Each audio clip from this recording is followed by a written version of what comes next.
3 days ago, I was supposed to start my honeymoon with my husband, Joey. Unfortunately, he invited his cousin Pete along without consulting me first.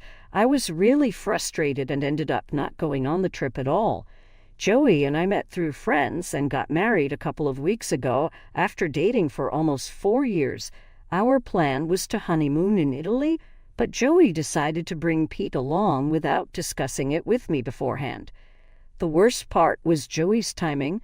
He told me just 30 minutes before our flight was scheduled to take off. He casually mentioned that Pete would join us after 2 days of alone time, as if we had agreed on it beforehand. When I asked why he hadn't talked to me about it earlier, Joey said he didn't want me to get upset, but he felt Pete needed a distraction after his wife, Julia, asked for a divorce shortly after our wedding. Pete and Julia had been high school sweethearts and had been married for almost 3 years.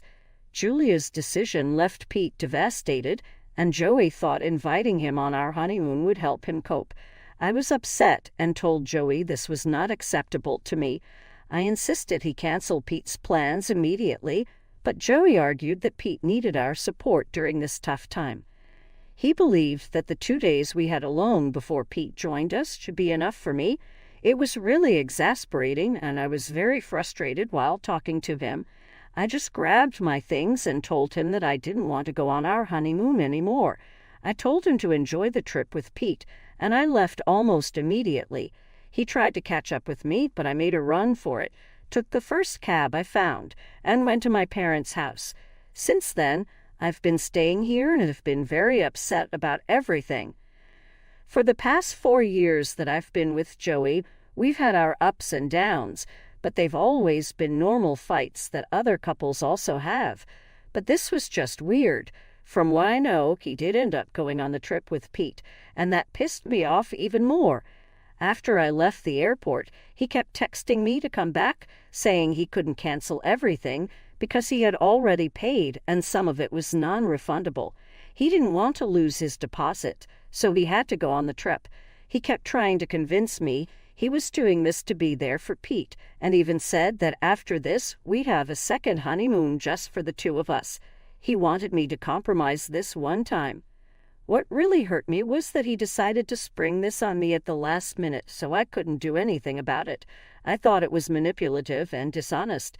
If I'm in a relationship with someone, I need them to be completely transparent with me, and I need to be able to trust them.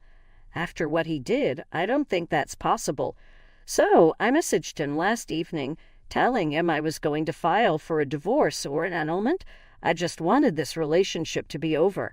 I was very disappointed, but I couldn't see any other way forward. I don't think we can pretend everything is fine and move on with our lives after what happened. I'm not the kind of person who can just brush things under the rug and pretend it's okay. It sucked that our marriage was only going to last a couple of weeks, but this wasn't my fault. When he responded to my message saying I was overreacting and that we could discuss this when he came back from the trip, it was really annoying. I was already so pissed off that he decided to go on the trip with his cousin.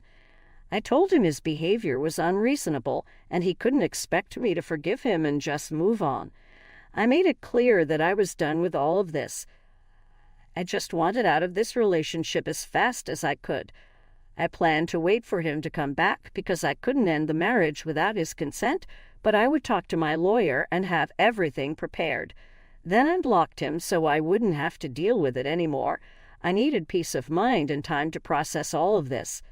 His family can't seem to accept that. This morning I received a bunch of messages from my in-laws saying what I was doing was messed up and that I should at least give him a chance to fix the situation.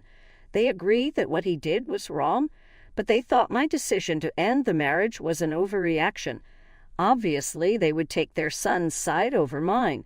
We've had a good relationship over the past couple of years, and I thought they would realize what he did was immensely screwed up, but they think I should give him a chance. My parents think I should do whatever I feel is right, and I think I should end the marriage. However, judging by people's reactions so far, I'm very confused.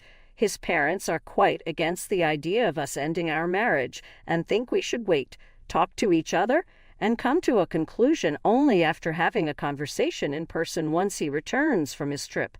My parents are pretty neutral and support me no matter what. I've spoken to a couple of my friends about this as well, but they are divided. Some think I should wait for him to come back, discuss this with him, and then decide.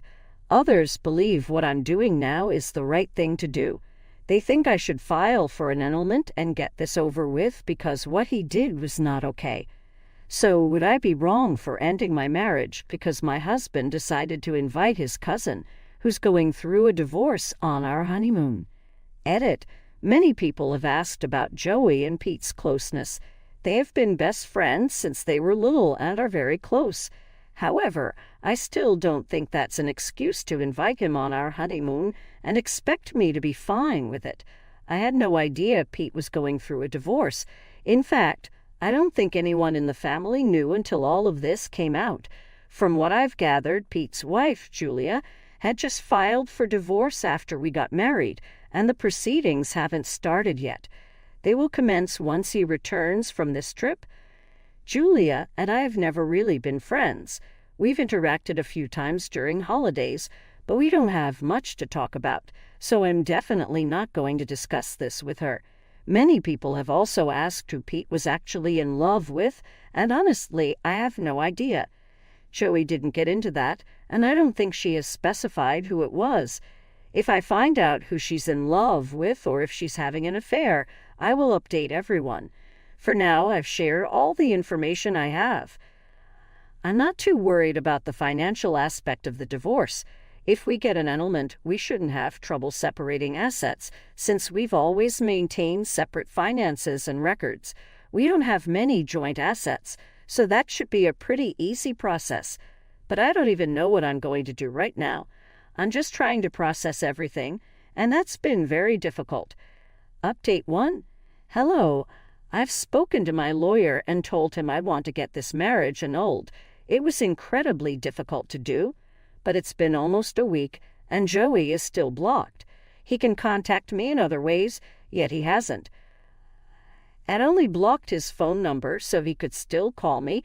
I haven't blocked him on social media, so if he really wanted to speak to me, he could have texted me on any platform. But I haven't received a single message from him. Even his parents called me only once, and then there was radio silence from them too. I've been feeling terrible about all of this for the past few days, which forced me to make this decision. I had considered letting him come back so we could discuss things in person and decide what to do next, but now I think there's no moving on from this. Thankfully, I still had the keys to our house, so I went over, gathered my stuff, and moved back in with my parents. When he comes back, we'll have to talk, sell the furniture we bought together, and end the lease or at least remove me from the agreement. I've already spoken to a few people and will start looking for a separate apartment. I just want to keep busy so I don't have to dwell on how miserable I feel. I keep thinking he will text me at some point, but so far he hasn't. I hope there will be some way to work this out, but it's unlikely. My parents and most of my friends have been very supportive, and I'm grateful for that. According to our plan, Joey and I were supposed to return from our honeymoon in 2 days, so if he and Pete stick to the itinerary, they'll be back then. After that, I can finally speak to him in person and put an end to all of this. It hurts so much to say it, but I know it's the right thing to do. I just have to end this for my own good and hope things go smoothly when he comes back. Update 2.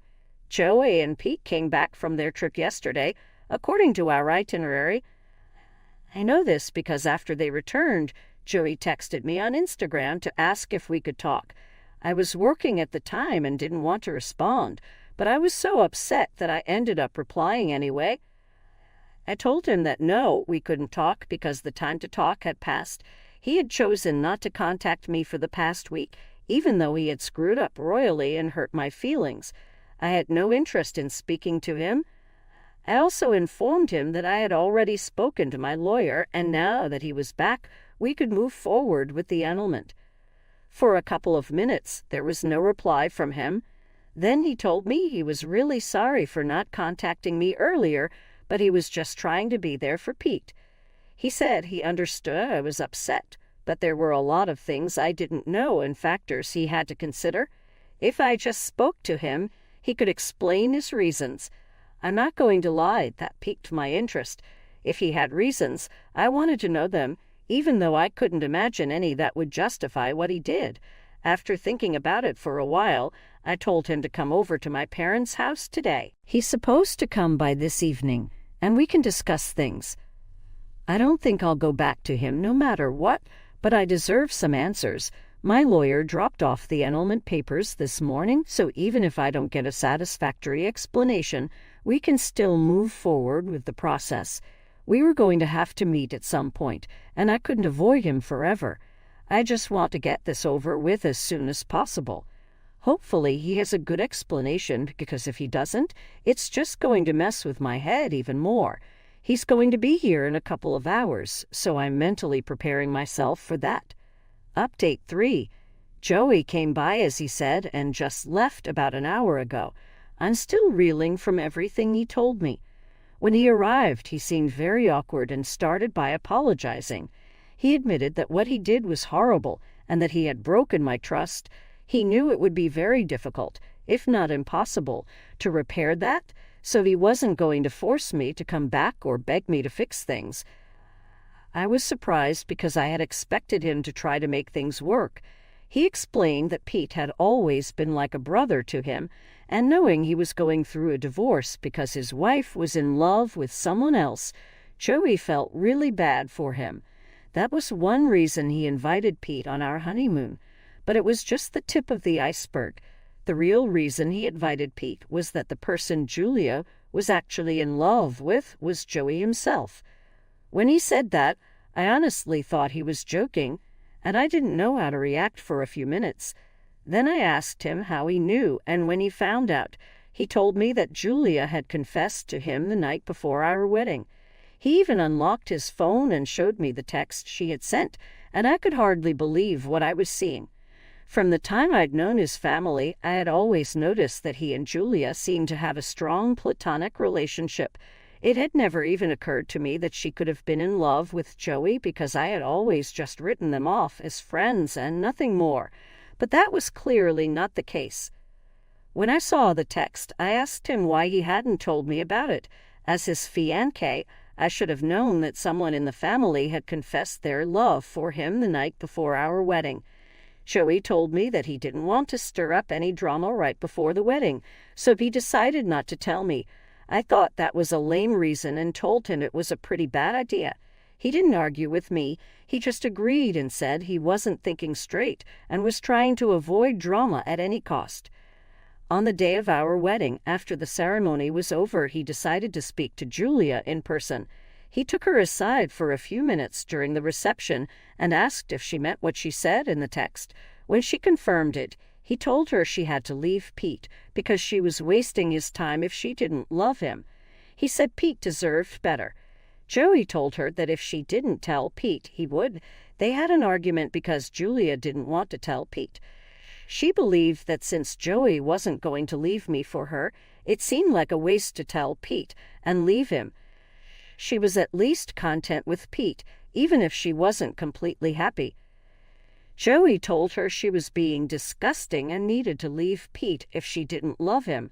My husband played a huge role in his brother's divorce, and out of guilt, he invited Pete to join us on our honeymoon so Pete wouldn't feel as miserable. He explained that he knew how much Pete loved Julia and how difficult this was for him, and he didn't want to leave him alone. After hearing him out, I tried to process all this information. Then I asked him why he hadn't just been honest with me from the beginning. All these problems ruining our relationship were due to his lack of transparency. He had no answer for that. He just said he didn't want to get into it because he thought it would lead to more drama and confrontations, and he wasn't good at handling those. After this discussion, he told me that if I still wanted to proceed with the annulment, I could, but he wanted to get this off his chest and tell me the truth. I told him that getting the marriage annulled was not something I was excited about, but it was necessary at this point. It was clear he was still struggling to be honest, and that wasn't going to work in a marriage. I appreciated that he had come clean, but it was too little too late. By trying so hard not to leave Pete alone, he took me for granted and ended up leaving me alone. I told him how miserable I had been for the past few days and that he hadn't even checked up on me, which hurt the most. He tried to justify himself by saying he was trying to be there for Pete, but I told him it didn't matter. He had promised me when we started dating that he would always be there for me and show me how much he loved me. Even in his wedding vows, he made these promises, but I hadn't felt his love or presence since. I told him I understood that he felt lost when Julia sent that message, but if I were in his place, my first thought would have been to tell my fiancé. We could have dealt with it together. He acknowledged that he had messed up. Then he asked if I still loved him, and after thinking about it, I told him I did, but it didn't matter. Love alone wasn't enough to sustain a relationship. We both needed time to heal, and going our separate ways was the best way to do that. When I said that, he just nodded, and I saw tears in his eyes. I felt really bad, but I knew there was no other way out of this. Despite how terrible I felt, we filled out the paperwork and will have our marriage annulled in a couple of days. I'm still trying to process everything I learned this evening. Moving on won't be easy, but I have to at least try. We had one last hug before he left, and I almost broke down, but I stayed strong. I have to keep that strength until I can move on completely. Wish me luck. I have a feeling I'm going to need it. Update 4. It's been close to a year since I broke up with Joey and we got the marriage annulled. A couple of weeks after that, I gathered the last of my things from our house and moved into my own apartment. It was very difficult to go back to living on my own after years of living with Joey, but I had to get used to it. For the first couple of months after the breakup, we avoided each other and didn't speak. About 4 months ago, we met again at a wedding of a mutual friend. Both of us attended, and when we met, we were friendly. It wasn't like it used to be, but I was glad. I had expected it to be very hard to see him again, but it wasn't that bad, and we're now on speaking terms as friends. I learned that while Pete was getting divorced, Joey told him the truth about Julia being in love with him. Once Pete found out, he decided to cut Joey off, and they no longer speak. Taking Pete on our honeymoon didn't soften the blow as Joey had hoped. We even joked that maybe going on the honeymoon alone would have saved our marriage. We reminisced about old times with our friends and had a generally fun time. Joey told me he moved out of our old house a couple of months after I did because it became unaffordable without someone to split the rent. He also mentioned quitting his job to start something of his own, which he had always talked about. I was really happy for him. I shared a bit about my life, too, and we discovered we live just a couple of blocks away from each other. I don't know what the future holds, but I'm happy to be in this neutral space. To be honest, I'm not sure if I've completely moved on from him yet, but being on good terms with him makes me happy. Our relationship might not have lasted, but maybe